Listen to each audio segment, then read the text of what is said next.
ಅವನು ಜಗತ್ಪ್ರಸಿದ್ಧ ಡ್ಯಾನ್ಸರ್, ಹೆಸರು ಮೈಕಲ್ ಜಾಕ್ಸನ್. ಅವನ ಡ್ಯಾನ್ಸ್ ನೋಡೋದಕ್ಕೆ ಜಗತ್ತೇ ಕಾತುರದಿಂದ ಕಾಯುತ್ತಿದ್ದ ಕಾಲ ಅದು. ಅಂತಹ ಮಹಾನ್ ಡ್ಯಾನ್ಸರ್ ಪಟ್ಟ ಕಷ್ಟ ಎಷ್ಟು ಗೊತ್ತಾ? ಅವನ ಪ್ರತಿ ಹೆಜ್ಜೆ ಇಡೋದಕ್ಕೆ ಪಟ್ಟ ನೋವಿನ ಬಗ್ಗೆ ನಿಮಗೆ ಗೊತ್ತಾ? ಇತ್ತೀಚೆಗೆ ವೈರಲ್ ಆಗ್ತಾ ಇರೋ ಎಪ್ಸ್ಟೀನ್ ಫೈಲ್ಸ್ ನಲ್ಲಿಯೂ ಮೈಕಲ್ ಜಾಕ್ಸನ್ ಹೆಸರು ಉಲ್ಲೇಖ ಆಗಿದ್ದು ಯಾಕೆ?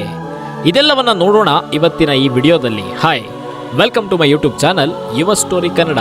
ನಾನು ವಿನೋದ್. ಚಿಕ್ಕ ಹುಡುಗ, ಕೇವಲ 5 ವರ್ಷದವನು, ಸ್ಟೇಜ್ ಮೇಲೆ ನಿಂತು ಹಾಡ್ತಾನೆ. ಜಗತ್ತು ಮಂತ್ರಮುಗ್ಧವಾಗುತ್ತೆ.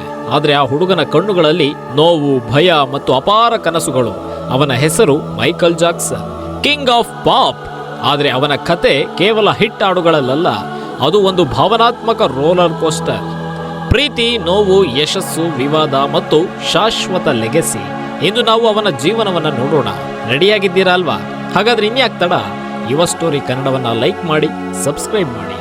ಸ್ನೇಹಿತರೆ, ಜಸ್ಟ್ ಇಮ್ಯಾಜಿನ್, 1958 ಆಗಸ್ಟ್ 29 ಅಮೆರಿಕಾದ ಗ್ಯಾರಿ, ಒಂದು ಸಣ್ಣ ಮನೆಯಲ್ಲಿ ಜನಿಸಿದ ಮಗು ಮೈಕಲ್ ಜೋಸೆಫ್ ಜಾಕ್ಸನ್. ತಂದೆ ಜೋ ಕಠಿಣ ಡಿಸಿಪ್ಲಿನ್ ಅಂತಹ ಗಂಡಸು. ನೀನು ಸ್ಟಾರ್ ಆಗಬೇಕು ಅಂತ ಹೇಳಿ ಕಟ್ಟಿಗೆಯಿಂದ ಹೊಡೆದು ರಿಹಾರ್ಸಲ್ ಮಾಡಿಸ್ತಾ ಇದ್ರು. 5 ವರ್ಷದ ಮೈಕಲ್ ಅಳುತ್ತಾ ಹಾಡ್ತಾನೆ. ಆಟವಿಲ್ಲ, ಸ್ನೇಹಿತರಿಲ್ಲ, ಕೇವಲ ಸ್ಟೇಜ್ ಮತ್ತು ಭಯ ಅಷ್ಟೇ. ಆದರೆ ಆ ಚಿಕ್ಕ ಧ್ವನಿಯಲ್ಲಿ ಮ್ಯಾಜಿಕ್ ಇತ್ತು. 1969ರಲ್ಲಿ ಜಾಕ್ಸನ್ 5 ಮೋಟೌನ್ ಸೈನ್ ಆದ್ರು. 11 ವರ್ಷಕ್ಕೆ ಮೈಕಲ್ ಲೀಡ್ ಸಿಂಗರ್. ಅಮೆರಿಕಾದ ಗ್ಯಾರಿ ನಗರದ ಒಂದು ಸಣ್ಣ ಮನೆಯಲ್ಲಿ 1958ರ ಆಗಸ್ಟ್ 29ರಂದು ಜನಿಸಿದ ಮೈಕಲ್ ಜೋಸೆಫ್ ಜಾಕ್ಸನ್ 9 ಮಕ್ಕಳಲ್ಲಿ 8ನೇ ಮಗ. ತಂದೆ ಜೋಸೆಫ್ ಜಾಕ್ಸನ್ ಕಠಿಣ ಶಿಸ್ತಿನವರು.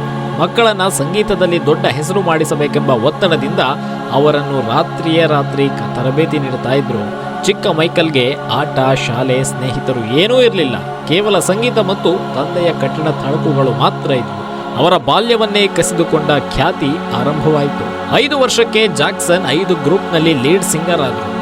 I want you back, ABC ಹಾಡುಗಳು ಜಗತ್ತನ್ನ ತಲ್ಲಣಗೊಳಿಸಿದವು. 11 ವರ್ಷಕ್ಕೆ ಟಿವಿಯಲ್ಲಿ ಎಡ್ ಸೆಲಿವನ್ ಶೋನಲ್ಲಿ ಹಾಡಿದಾಗ ಜನರು ಅವರ ಧ್ವನಿಯನ್ನ ನಂಬಲಾರದೆ ಹೋದರು. ಆದರೆ ಆ ಚಿಕ್ಕ ಹುಡುಗನ ಕಣ್ಣುಗಳಲ್ಲಿ ಭಯ, ಏಕಾಂತತೆ ಮತ್ತು ನೋವು ಎದ್ದು ಕಾಣಿಸ್ತಿತ್ತು. 1979ರಲ್ಲಿ solo album off the wall ಬಿಡುಗಡೆ ಆಯಿತು. ನಂತರ 1982ರಲ್ಲಿ ಥ್ರಿಲ್ಲರ್ ಜಗತ್ತಿನ ಅತಿ ಹೆಚ್ಚು ಮಾರಾಟವಾದ album Billie Jean beat it thriller ಹಾಡುಗಳ ವಿಡಿಯೋಗಳು ಸಂಗೀತ ಇತಿಹಾಸವನ್ನು ಬದಲಾಯಿಸಿದವು.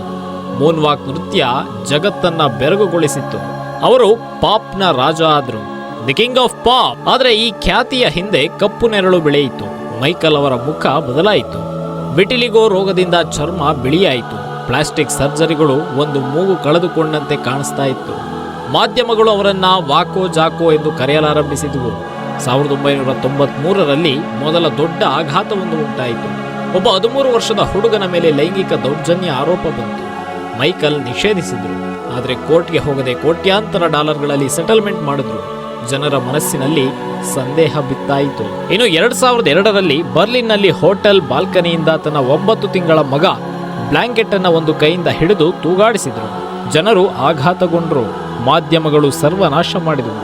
2003ರಿಂದ 2005ರಲ್ಲಿ ಮತ್ತೊಂದು ದೊಡ್ಡ ಟ್ರಯಲ್. ನೆವರ್ಲ್ಯಾಂಡ್ ರ್ಯಾಂಚ್ನಲ್ಲಿ ಮಗುವಿನ ಮೇಲೆ ದೌರ್ಜನ್ಯ ಆರೋಪ ಕೇಳಿಬಂತಿಯವರ ಮೇಲೆ. ಟಿವಿಯಲ್ಲಿ ಜಗತ್ತು ನೋಡುತ್ತಿರುವಾಗ ಮೈಕಲ್ ಕೋರ್ಟ್ಗೆ ಹೋದರು. ಆದರೆ 2005ರಲ್ಲಿ ಸಂಪೂರ್ಣ ನಿರ್ದೋಷಿ ಅಂತೇಳಿ ತೀರ್ಪು ಬಂತು. ಆದರೂ ಆ ಗಾಯಗಳು ಗುಣವಾಗಲಿಲ್ಲ.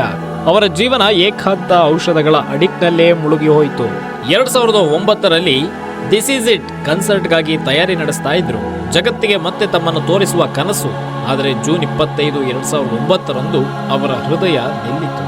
ವೈದ್ಯ ಕಾರ್ನಾಡ್ ಮರ್ರೆ ಅವರಿಗೆ ನೀಡಿದ ಪ್ರೊಫೋಫೋಲ್ ಇಂಜೆಕ್ಷನ್ ನಿಂದ ಸಾವು ಸಂಭವಿಸಿತು ಎಂದು ತೀರ್ಪು ಬಂತು.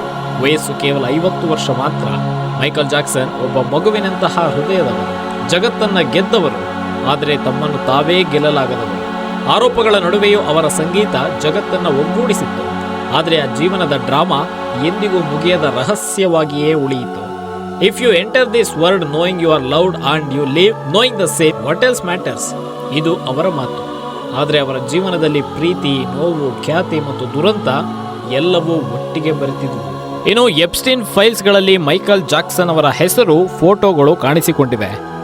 ಆದರೆ ಇದು ಯಾವುದೇ ತಪ್ಪು ಅಥವಾ ದೌರ್ಜನ್ಯಕ್ಕೆ ಸಂಬಂಧಿಸಿದ್ದಲ್ಲ ಎಂದು ಸ್ಪಷ್ಟವಾಗಿ ಹೇಳಲಾಗದೆ ಡಿಸೆಂಬರ್ 2025ರಲ್ಲಿ US ಡಿಪಾರ್ಟ್ಮೆಂಟ್ ಆಫ್ ಜಸ್ಟಿಸ್ ಬಿಡುಗಡೆ ಮಾಡಿದ ಹೊಸ ಫೈಲ್ಗಳಲ್ಲಿ ಮೈಕಲ್ ಜಾಕ್ಸನ್ ಅವರ ಫೋಟೋಗಳು ಸೇರಿವೆ.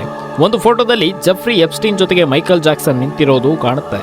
ಮತ್ತೊಂದು ಫೋಟೋದಲ್ಲಿ ಬಿಲ್ ಕ್ಲಿಂಟನ್ ಮತ್ತು ಡಯಾನಾ ರಾಸ್ ಜೊತೆಗೆ ಮೈಕಲ್ ಜಾಕ್ಸನ್ ಕಾಣಿಸಿಕೊಂಡಿದ್ದಾರೆ.